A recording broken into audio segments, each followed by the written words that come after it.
Tonight, breaking news just in from the Supreme Court involving Donald Trump. Also, the massive fire burning near Newark Airport, the flames and the passenger planes landing through heavy smoke, and this major winter storm set to slam the east. First tonight, that news from the Supreme Court just in, what they're now saying about Donald Trump's appeal about being taken off the ballot in certain states.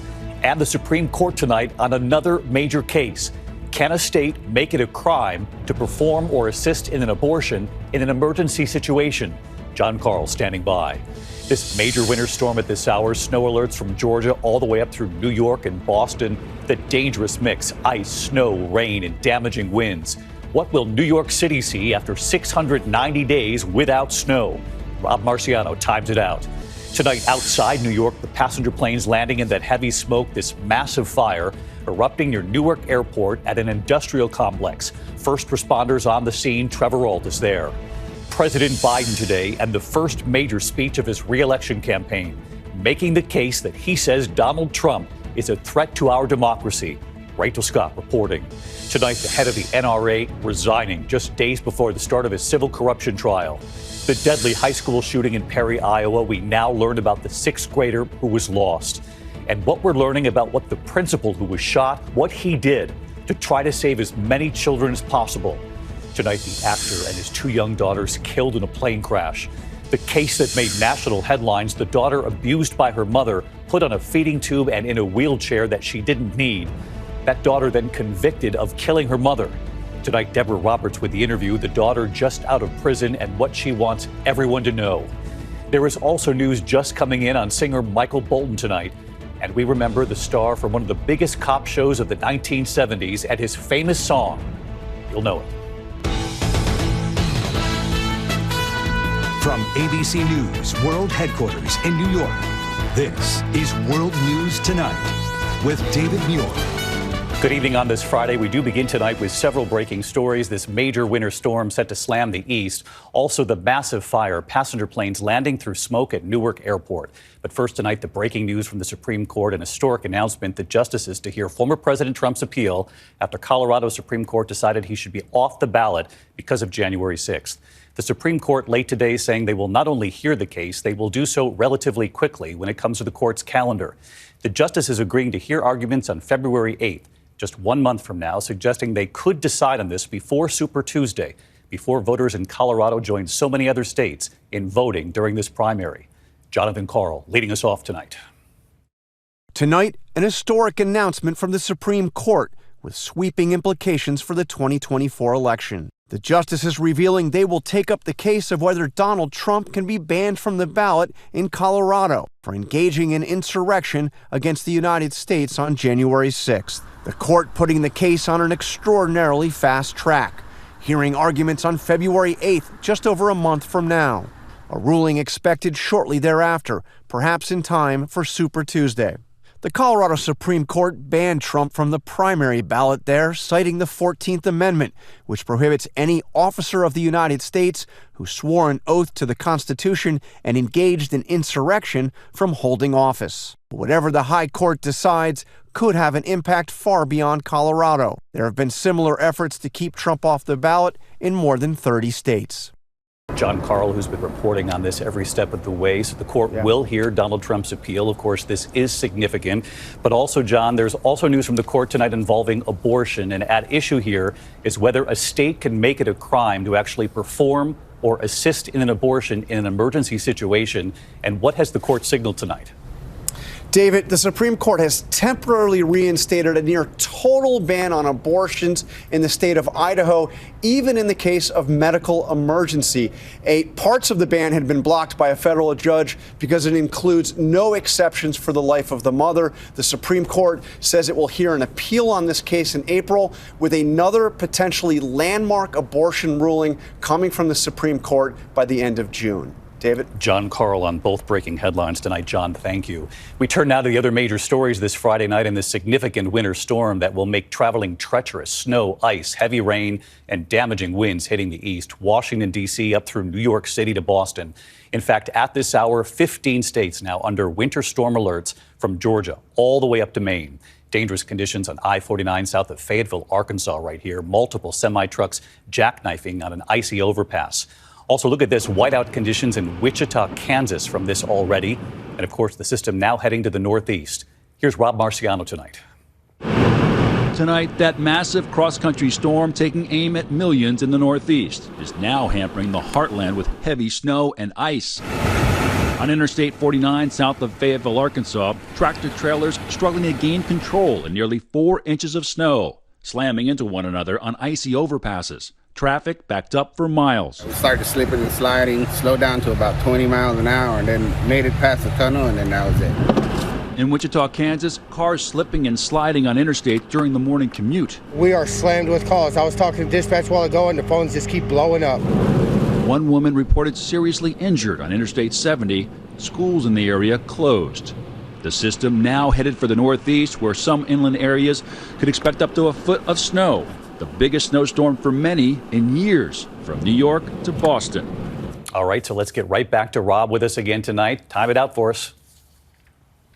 All right, David, well, the forecast hasn't changed. It's one of those storms where what you get completely depends on exactly where you live. The watches have been upgraded, the warnings for a huge chunk of the northeast sliding back through South Carolina. The storm itself right now is crossing the Mississippi. Heavy rains coming into the southeast, and the snow's shield tomorrow will be in Cincinnati by morning. Also a mix into parts of Virginia and D.C. That quickly changes over to rain in D.C., Philly, Baltimore. Snows by the dinner hour here in New York City. We could see an inch or two before it changes over to rain, because this low is close enough to push the ocean mild air across I-95. That's kind of pretty much be your rain snow line. Everything changes back over to snow. There'll be some wind with this as well. 1 to 3 inches in the New York metro area, 3 to 6, just a couple of more miles inland, and then 6 to 12, a mere 20 miles inland. Power outage is possible. Preparations, any sort of travel before the storm should happen tomorrow morning. David? The only good thing about this is it's happening on the weekend, so folks can stay home and try not to be out there on these difficult roads. Rob, thank you. We turn now in the meantime to the massive inferno erupting outside New York, right near Newark Airport. The passenger planes now landing in heavy smoke. The massive fire at an industrial complex, more than 100 firefighters battling the flames in Elizabeth, New Jersey. Planes landing right with that fire behind them. Nearby schools closing today. Trevor Ault on the scene for us. Tonight's stunning images after this 4-alarm inferno erupted at a New Jersey industrial park. These massive flames just south of Newark Airport. Watch as planes land with the fire in the background. Flames, as you can see, are now just raging through this large building.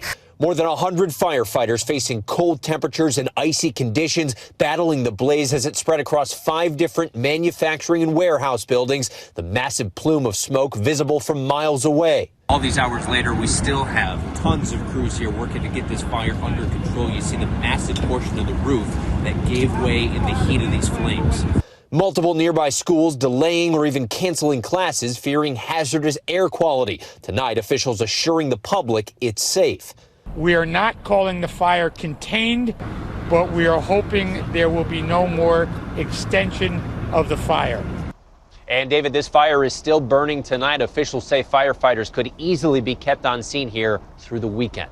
David? Trevor Ault in New Jersey for us. Trevor, thank you. We turn back to the race for president and President Biden today in the first major speech of his re-election campaign, arguing that Donald Trump is a threat to our democracy. Here's Rachel Scott. Tonight, in his first major speech of the election year, President Biden made the case Donald Trump is an existential threat to our democracy. This is the first national election since January 6th. Insurrection placed a dagger at the throat of American democracy since that moment. We all know who Donald Trump is. The question we have to answer is, who are we? That's what's at stake. Who are we? Biden traveling to Valley Forge, Pennsylvania, invoking George Washington's words to his troops at the dawn of the American Revolution. A sacred cause. That was the phrase he used. A sacred cause. Freedom, liberty, democracy. Today, we're here to answer the most important of questions. Is democracy still America's sacred cause? Biden accusing Trump of using violence to cling to power. Trump exhausted every legal avenue available to him to overturn the election. Every one. But the legal path just took Trump back to the truth. That I'd won the election and he was a loser. The president reminded Americans what Trump told that crowd on January 6th. He told the crowd to fight like hell, and all hell was unleashed. The whole world watched in disbelief, and Trump did nothing. It was among the worst derelictions of duty by a president in American history.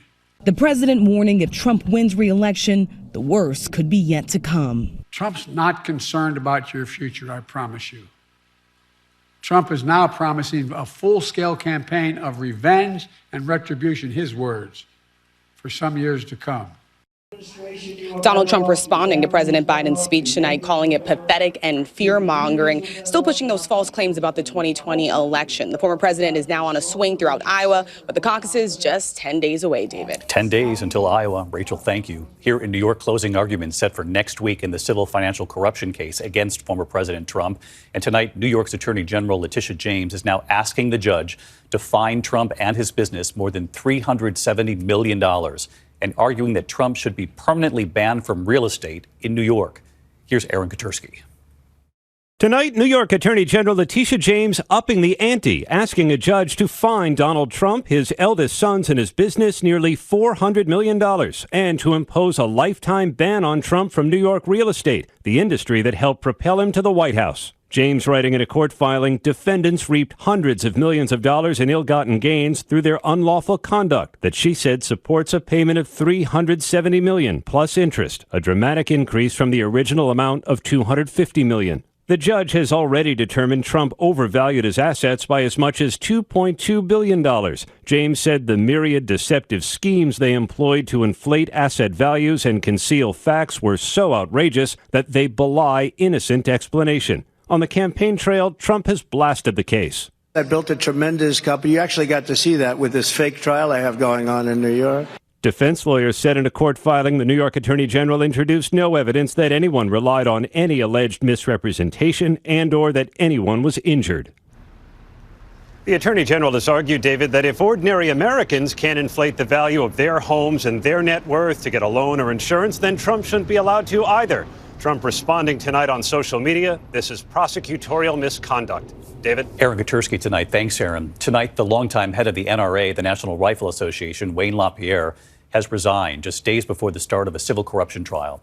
LaPierre has led the NRA for more than 3 decades now. He's now accused of using millions of NRA dollars to pay for luxury goods, personal trips, and private planes. He denies the accusations. The New York State civil trial, which also names the NRA and other executives, begins next week. We turn now to a case that made national headlines. The daughter abused by her own mother, put on a feeding tube and in a wheelchair that she didn't need. That daughter then convicted in her mother's murder. Well, tonight here, Gypsy Rose Blanchard is now out of prison and sitting down with our Deborah Roberts. Tonight, after serving nearly 9 years behind bars for plotting the murder of her own mother, Gypsy Rose Blanchard is speaking out. I didn't want her dead. I just wanted out of my situation. And I thought that was the only way out. To the world, Gypsy was a seriously ill girl, cared for by loving mother Dee Dee. But inside the walls of their little pink house, a dark secret. Gypsy was not the frail, disabled child Dee Dee claimed, suffering from conditions like leukemia and muscular dystrophy. When you look at these pictures now of Gypsy Rose, what do you think now?